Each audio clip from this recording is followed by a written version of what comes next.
नमस्कार प्रिय विद्यार्थियों। आज हम पढ़ रहे हैं भारत सरकार अधिनियम 1935। इससे पहले हमने भारत परिषद अधिनियम 1909 जिसे पार्लियामेंटो सुधार भी कहते हैं और भारत सरकार अधिनियम 1919 जिसे मॉन्टेग्यू चेम्सफोर्ड सुधार भी कहते हैं को पढ़ा था। आज हम पढ़ रहे हैं भारत सरकार एक्ट 1935 जिसे हम उत्तरदायी सरकार की और सरकार के कदम के भाग दो भी कह सकते हैं, है ना। भारत में ब्रिटिश संसद ने धीरे धीरे उत्तरदायी सरकार की स्थापना के लिए कदम बढ़ाया था और इस हेतु उन्होंने पहला कदम 1919 के एक्ट को लाकर किया था, जिसमें हमने देखा कि प्रांतीय स्तर पर बहुत ही सीमित दर्जे का उत्तरदायी सरकार दिया था।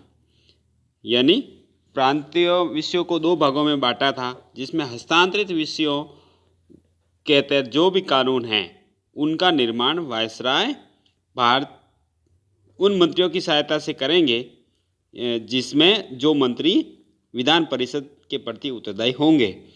तो 1935 के अधिनियम में जो उत्तरदायी सरकार लागू करनी है वो और अधिक बढ़ाई गई, जिसमें हम आगे देखेंगे कि प्रांतीय स्तर पर उत्तरदायी सरकार की स्थापना की गई थी, यद्यपि वह उच्च पूर्णतः उत्तरदायी सरकार नहीं थी।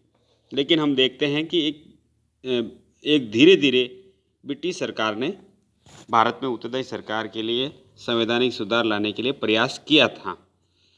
अब कहानी आगे बढ़ाने से पहले हमें ये देखना है कि 1935 के भारत सरकार एक्ट को पारित करने में निम्नलिखित मसौदों की सहायता ली गई। या गलती से 1919 छप गए हैं, इसको 1935 पढ़ना है। तो 1935 के भारत सरकार एक्ट को पारित करने के लिए निम्नलिखित मसौदों या मसविदों की सहायता ली गई। यानी 1935 के एक्ट को लाने के लिए कुछ प्रमुख रिपोर्ट्स या सम्मेलनों के वाद विवाद इत्यादि का सहायता लेकर 1935 के अधिनियम को लाया गया था, जिसमें पहला था साइमन आयोग की रिपोर्ट, जो 1930 में जारी की गई थी। 1930 की इस रिपोर्ट के आधार बनाकर भी 1935 के अधिनियम को लाया गया। उसके बाद से एक सर्वदलीय कॉन्फ्रेंस हुई और उसकी जो रिपोर्ट हुई वह नेहरू रिपोर्ट थी।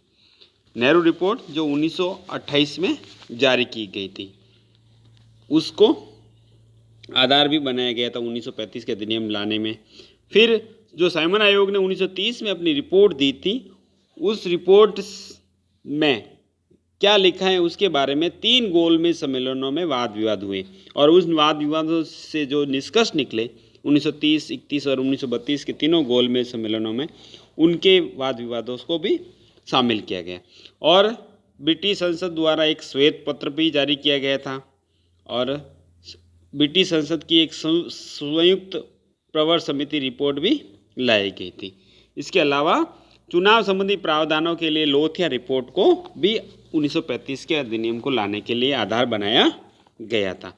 तो परीक्षा में आ सकता है कि 1935 के अधिनियम को लाने के लिए किन किन मसौदों की सहायता ली गई। तो आपको लिखना है साइमन आयोग की रिपोर्ट, सर्वदलीय कॉन्फ्रेंस से निकले नेहरू रिपोर्ट, तीनों गोलमेज सम्मेलनों में हुए वाद विवाद, श्वेत पत्र, संयुक्त प्रवर समिति रिपोर्ट और चुनाव संबंधी प्रावधानों के लिए लोथिया रिपोर्ट।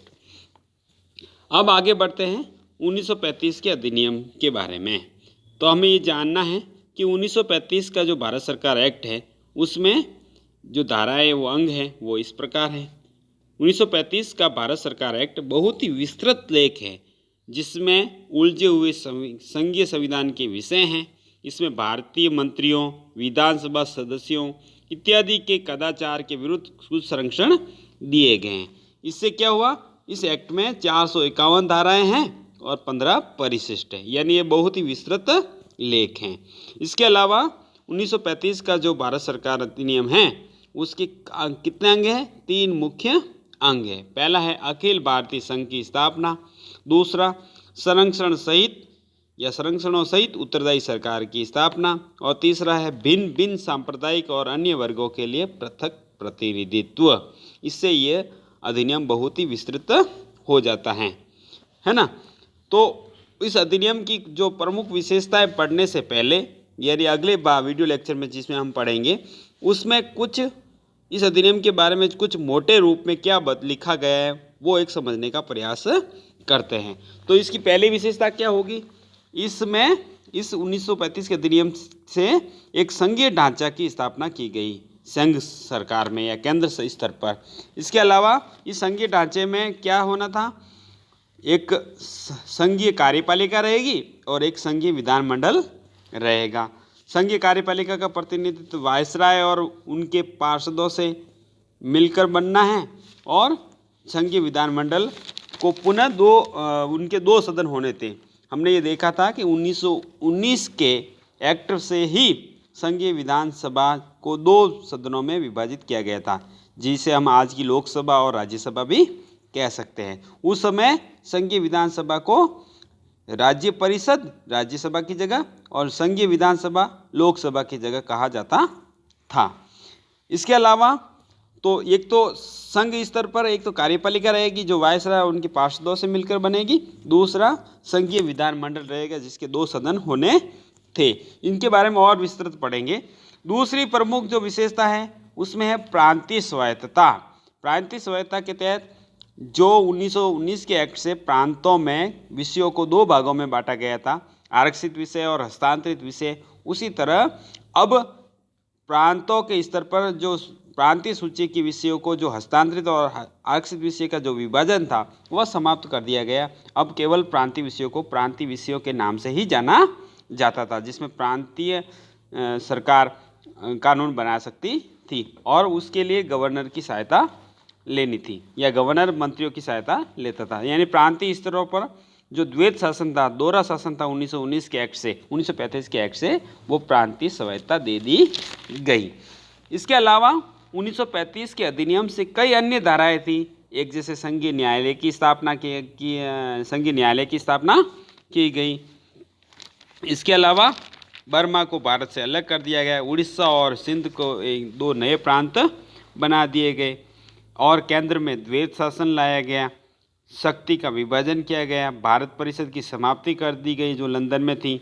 इसके अलावा विधानमंडलों का विस्तार किया गया, मताधिकार में भी वृद्धि की गई, सांप्रदायिक निर्वाचन पद्धति जो 1909 के अधिनियम से लागू की गई थी, जिसे 1919 के अधिनियम से और विस्तृत किया गया और 1935 के अधिनियम से और अधिक विस्तृत कर दिया गया। इसके अलावा वायसराय और प्रांतीय गवर्नरों की अपनी कुछ शक्तियाँ थी।